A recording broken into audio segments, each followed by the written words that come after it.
Alright, let's get into our haves and the have-nots review of last night's episode. It was a pretty good episode. Of course, it always picks up where the last episode left off. So we get Hannah still at the Crier Mansion, kind of still by Catherine's side, helping her after the wake. Uh, Hannah's about to go home. She tries to help Catherine because Catherine is filling up this bucket of water, and Catherine is like, "Well, I want to. I see a plant that needs watering." And Hannah says, "I'll do that." And Catherine's all, "No, I'll do it myself. I want something to do." And Hannah says, "Okay, I understand that." And so it's like she tells Hannah, "Go on home."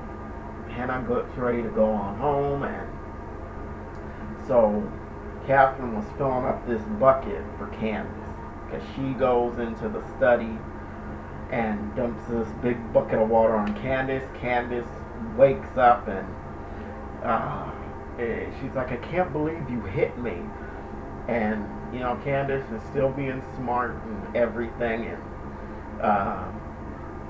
and Catherine calls her this low life bee from the low side of the tracks.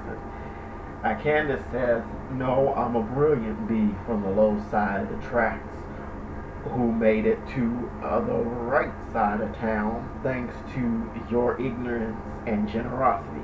Thanks, Jim. So Candace always has an answer. No surprise there. So then outside, Hannah's getting ready to go home, but she sees that Candace's car is still there, parked outside. Clearly something's up. So Hannah goes back inside, and she can hear Candace arguing with the criers. So she goes to the door of the study, and they're lying, saying, "Hannah, go home. Hannah, go home." Particularly Jim was just like telling Hannah, "Go away, go away."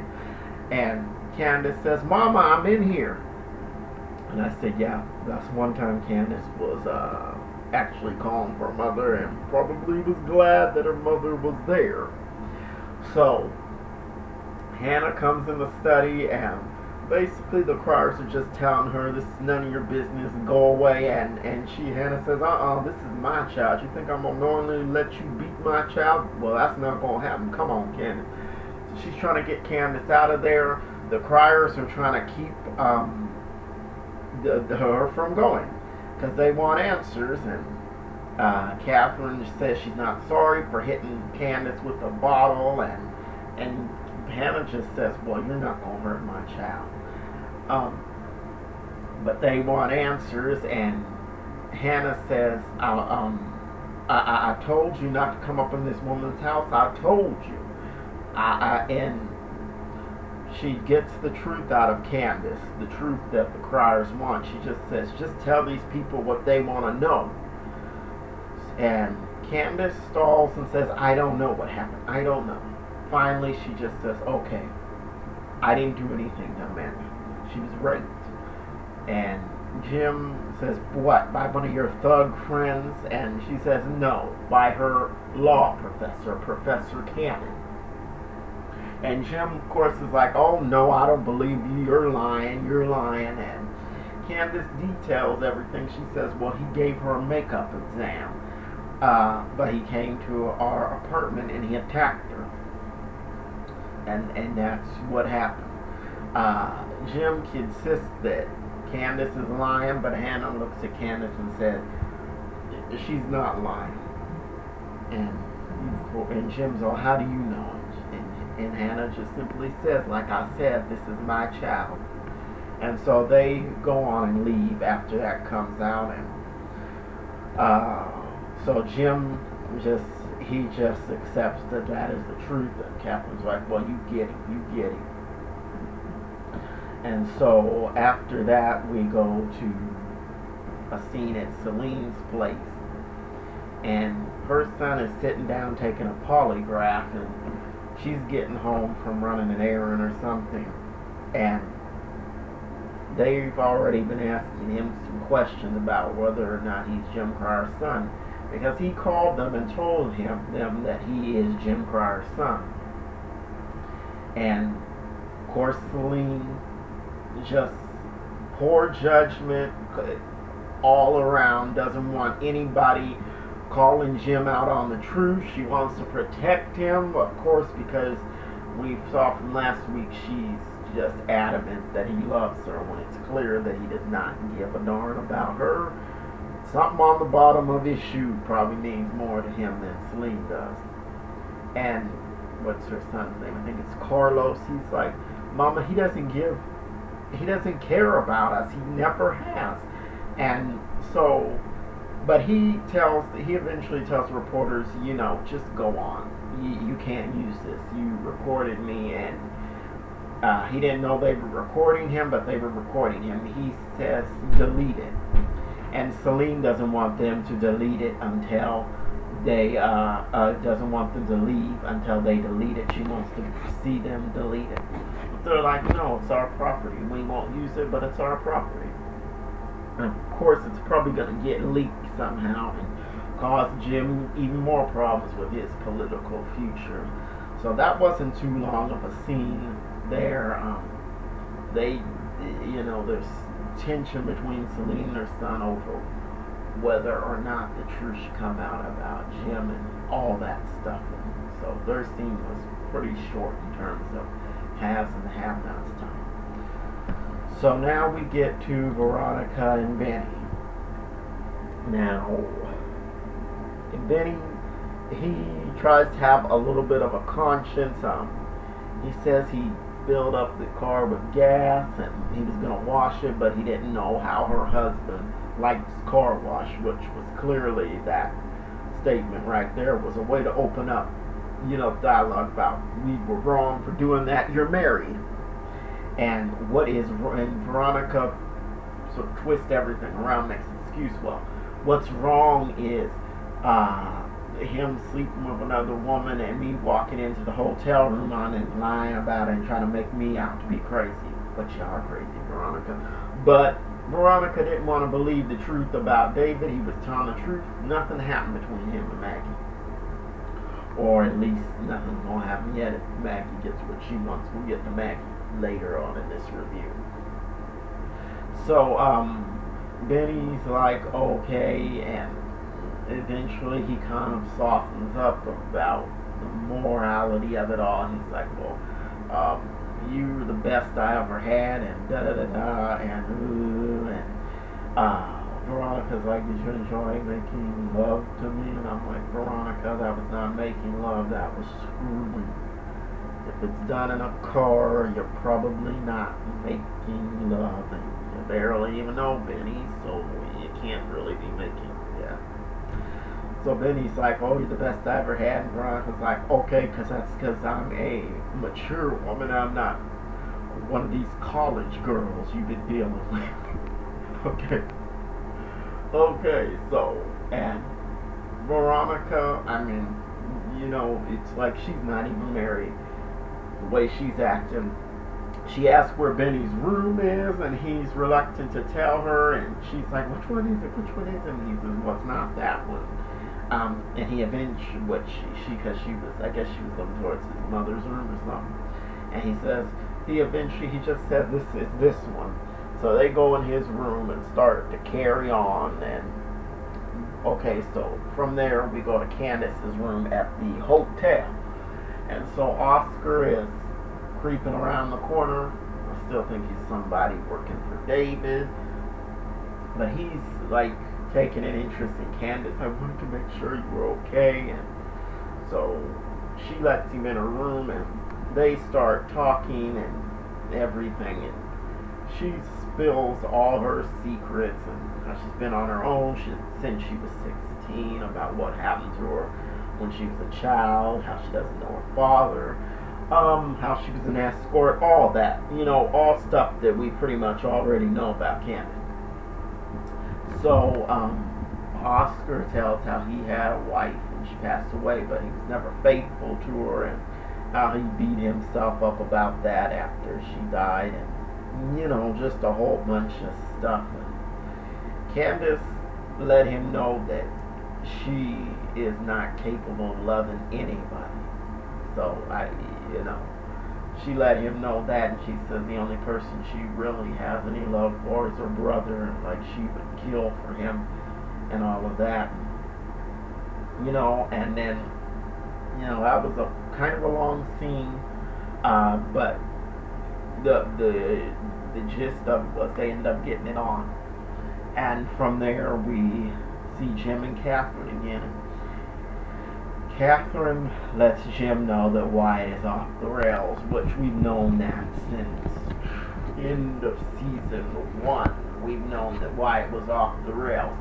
She wants him back on track because clearly she does not want to lose another child like she lost Amanda. And Jim's like, I have a plan. Let me handle it. He's always handling something. And the tough approach that he's taking more is to protect his own career. He doesn't want Wyatt going to the authorities.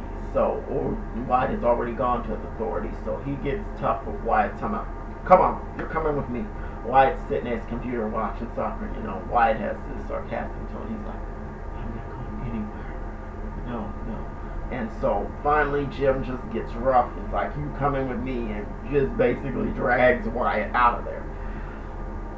So we'll see. I'll talk about what happens in the preview of Wyatt and talk about that at the end of the review. So we go back to Candace's room, and I guess after, if you want to call it, pillow talk, she's talking to Oscar about how she's going to go and see Quincy about find out where her son is, and he said, do you want me to go with you? She's like, no.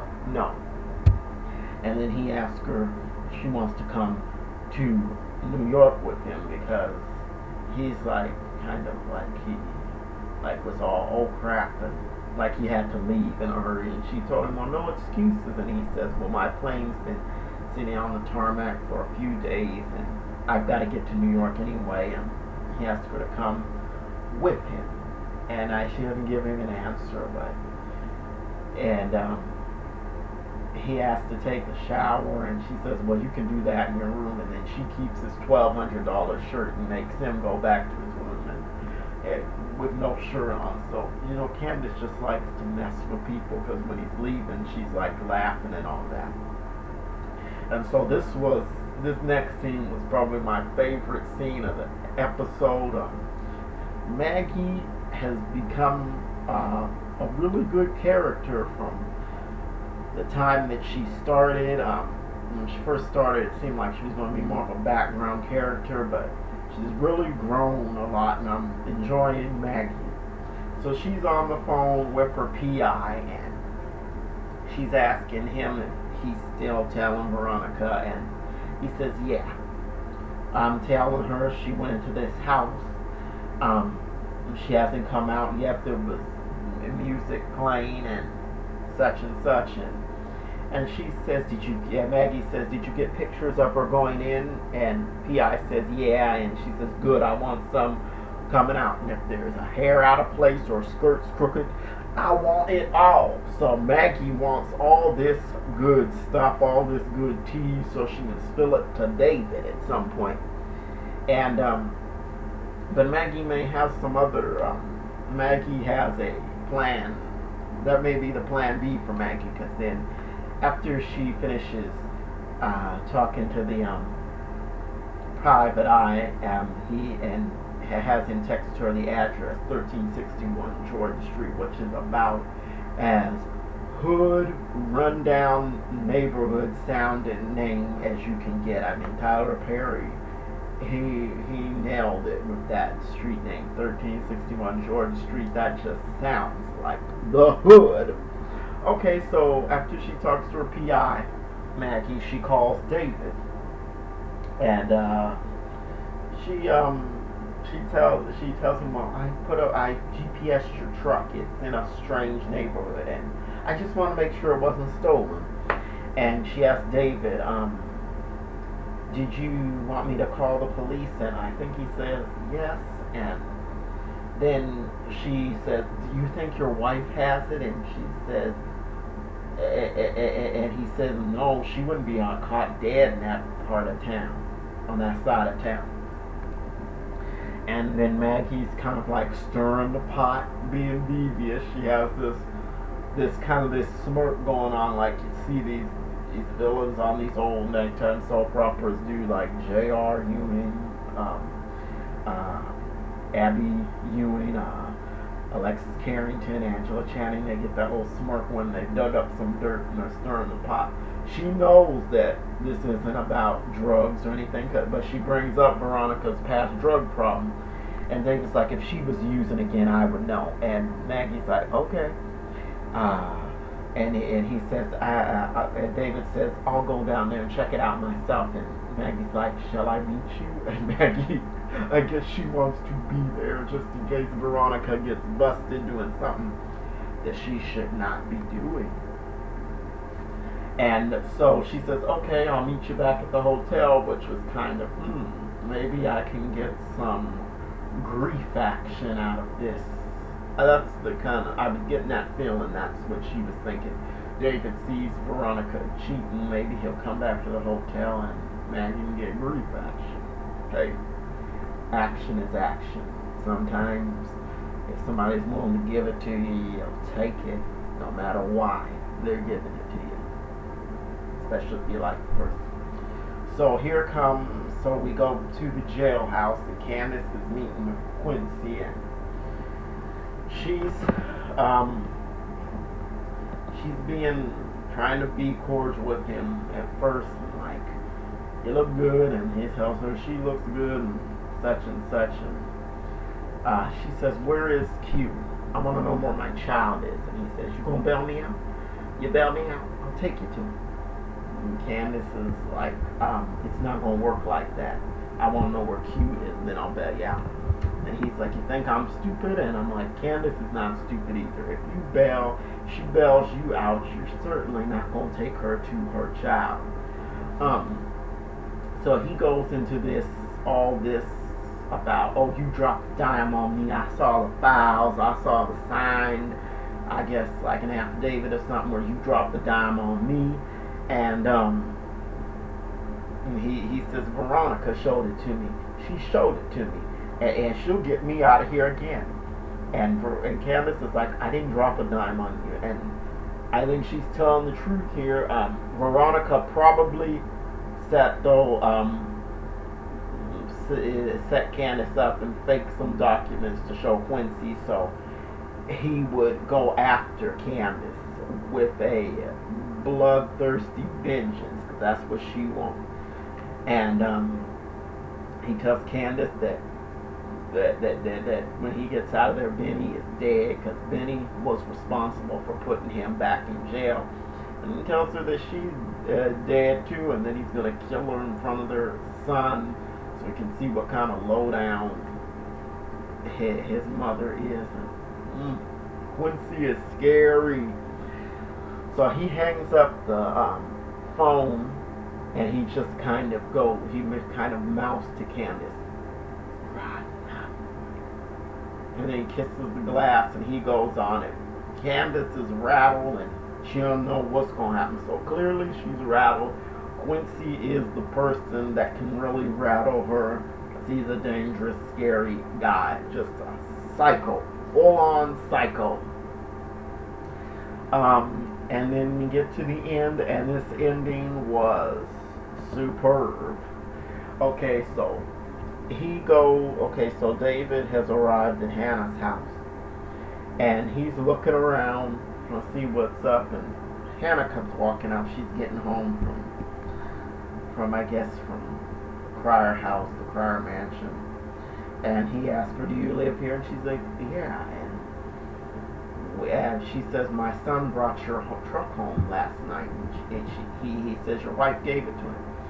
And Hannah says, well, let's see if he's home. We can ask him about all this. So Hannah opens the door. She starts calling Benny in. Of course, you know, when you're living with your mama probably expects you not to be doing anything in her house.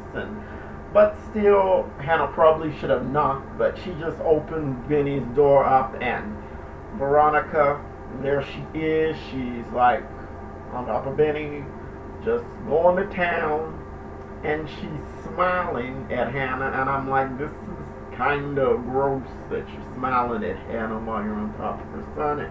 And Benny's got this look on his face like, oh no, I wish I was God, I wish I was dead.